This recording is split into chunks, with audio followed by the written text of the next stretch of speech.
नमोस्तु महाराज श्री मेरी जिज्ञासा है, जैसे सबके सुनती हूँ कि धर्म ज़्यादा करने से जो धर्म ज़्यादा करते हैं उन पे संकट ज़्यादा आते हैं, उनको समझाते हैं लेकिन उनको समझ भी नहीं आता है।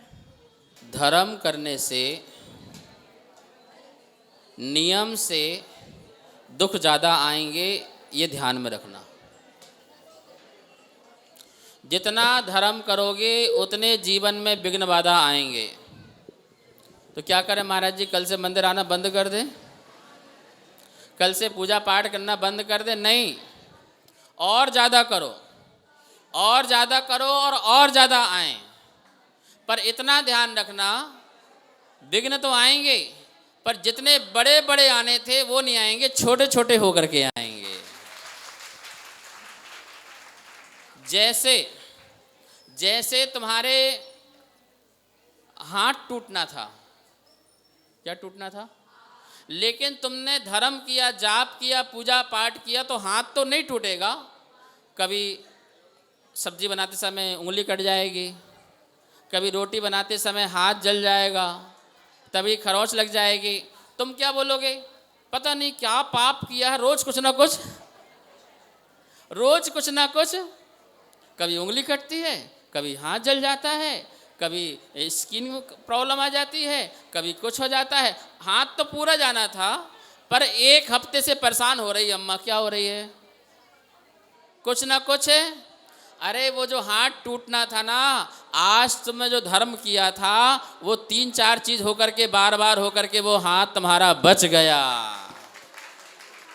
अब बोलो, धर्म करोगे नहीं करोगे? ज़्यादा करोगे तो ज़्यादा दुख झेलने की शक्ति रखोगे नहीं रखोगे? रखना पड़ेगा। जितना धर्म करोगे, सुनो ध्यान से, जब धर्म करते हैं तो पाप भागते हैं, वो निर्जरा होती है। क्या होती है? जो 100 साल बाद कर्मोदय में आते, हमने आज धर्म प्रारंभ किया और उसको 10 दिन में निकालना है। कितने दिन निकालना है? अब 10 दिन में निकालोगे तो बोलो क्या करें? एक साथ आएंगे, थोड़े थोड़े करके आएंगे, ज़्यादा आएंगे।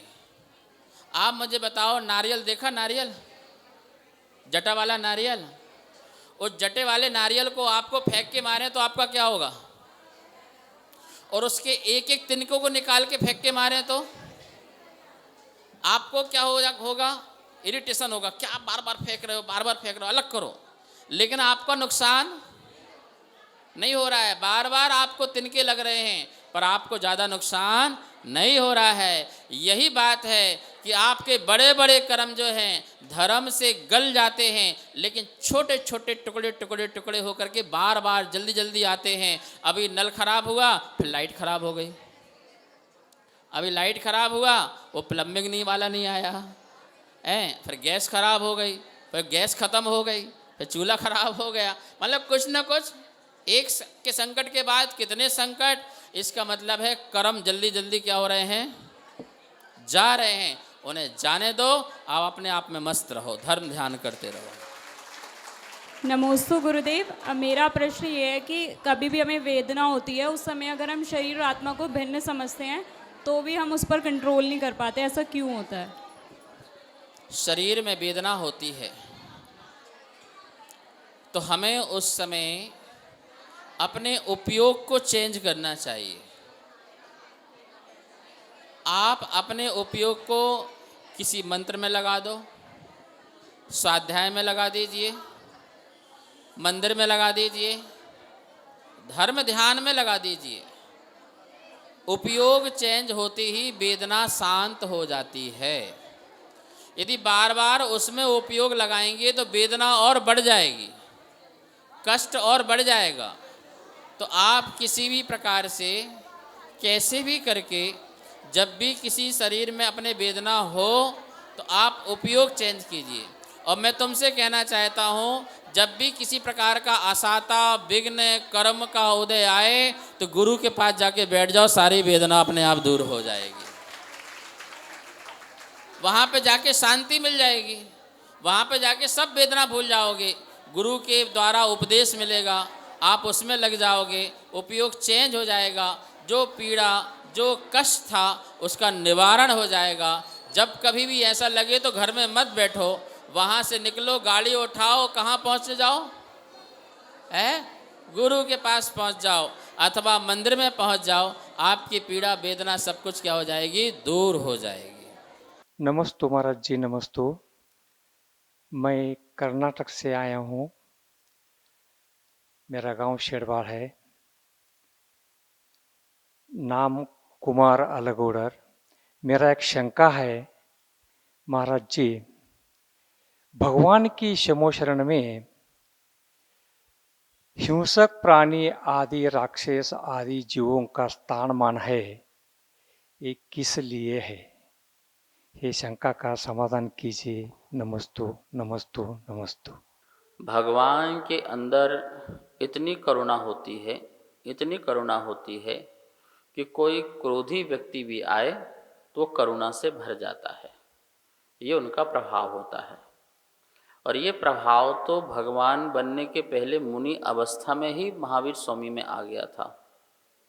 महावीर जब महामुनि थे, महामुनिराज थे, जंगलों में साधना करते थे, तो जंगल में रहने वाले जो बैर विरोधी जो जीव हैं, जैसे हिरण और सिंह या गाय और सिंह, ये बैर विरोधी हैं, अथवा नेवला और सर्प, ये एक दूसरे को देख करके भागते हैं।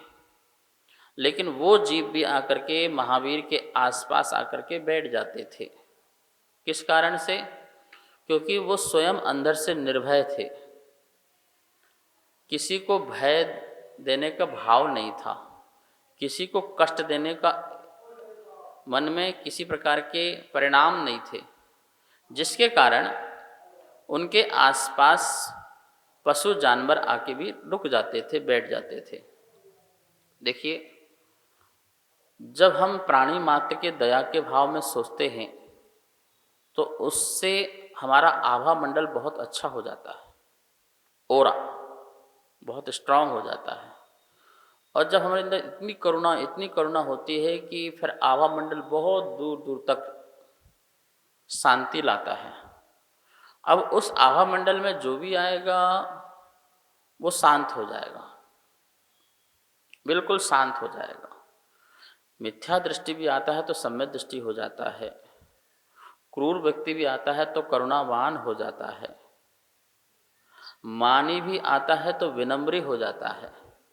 ये सब उनके आत्मा के जो ऊर्जा है, उसकी जो आभा है, उसका प्रभाव है। आप महाराज जी के पास आते, आपके अंदर के विकार शांत हो जाते हैं ना। महाराज जी के पास बैठे बैठे कहीं भोजन की इच्छा होती है क्या? खाने की इच्छा होती है कि लड़ने झगड़ने के भाव होते हैं कि नहीं होते ना? ये किसका प्रभाव है? ये महाराज जी के पास आसपास जो आभा मंडल है उसका प्रभाव है, या उनका तेज है, या उनकी कांति है, या उनकी साधना है, या उनका त्याग है। ऐसे ही समूह सवर्ण में भी जहाँ पर जो क्रूर जानवर हैं, बड़े हिंसक जानवर हैं, वो भी प्रवेश कर जाते हैं। और क्रूरता तो उनने वहीं से छोड़ दी थी जहाँ से वहाँ चलना प्रारंभ किया। जाति स्मरण जिनको होता है वो वहीं पहुँचते हैं, हर जानवर नहीं पहुँच जाते हैं। मागध जाति के देव जब प्रभावना करते हैं, भगवान आए हैं, भगवान आए हैं, आकाश मार्ग से आकाशवाणी करते हैं, तो उनके कानों में आवाज़ पहुँचती है, तो पहुँचते ही उन्हें जाति स्मरण होता है, अरे हमने धर्म में मायाचारी की थी इसलिए हम इस पर्याय में आए हैं, चलो प्रभु का समोशरण आया है, प्रायश्चित करते हैं, प्रतिगुण करते हैं और अपने जीवन को धन करें। तो फिर वो जंगल से निकल के कहाँ चलते? मेंढक ने भी तो आवाज़ सुनी थी ना, तभी तो फुदक फुदक करके वो समोषण की ओर जा रहा था। ये 5 इंद्रिय जीव ही समोषण में आते हैं, त्रियंश हो या कोई भी हो, और वो भगवान की वाणी सुनते हैं तो उनको जाति स्मरण होता है, तो वहाँ पहुँचते हैं, फिर आके बैठ जाते हैं, अपनी क्रूरता को शांत कर लेते हैं। ये उनका बड़ा पुण्य होता है, ये ऐसा उनका संयोग होता है। तो यहाँ पर यही बात ध्यान में रखना है कि जो जीव का, सामने वाले का जीव का इतना तेज और इतना प्रभाव होता है, जिसके कारण जो है यह व्यवस्था बन जाती है और क्रूर हिंसक जीव भी आकर के प्रभु के निकट आकर के बैठ जाया करते हैं। कार्यक्रम अगमधारा के पुण्यार्जक थे श्री दिगंबर जैन मंदिर, लोधी कॉलोनी, दिल्ली।